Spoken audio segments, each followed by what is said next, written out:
Kaixo, Lander Joristi naiz, Txatxilipurdi elkarteko kidea.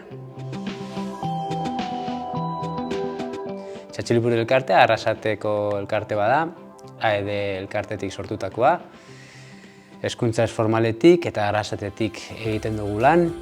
Arrasatetik esaten dugu, bailarako erantzukizuna sentitzen dugulako, eta baita nazio mailako proiektu batzuetan badabiltzalako. Eta beste alde batetik, hezkuntza ez formaletik egiten dugu, aisialdi zitzailea dalako gure lan esparru naturala eta potentiena, baina aldi berian euskalako beste esparru batzuetan proiektuak eta lan ildoak.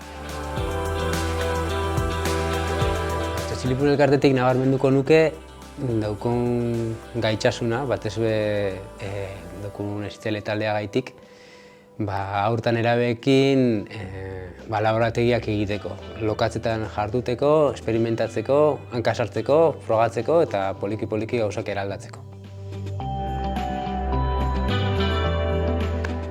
Txatxilipurdi elkartea hasieratik dago oinarri elkartean. Topatu ginoan beste eragile batzuk gure amets berdina zeukenak eta hor hasi ginen bidea egiten. Amesten ginoan herri hezitzaile hortarantz urratsak emateko. Gaur egun ikusten dut oinarrik ematen duzkula gure lan esparruai beste dimensio bat eskaintzeko aukera, nazio mailako aterpe bat eta amesten jarraitzeko aukera bat alor ezberdinetan.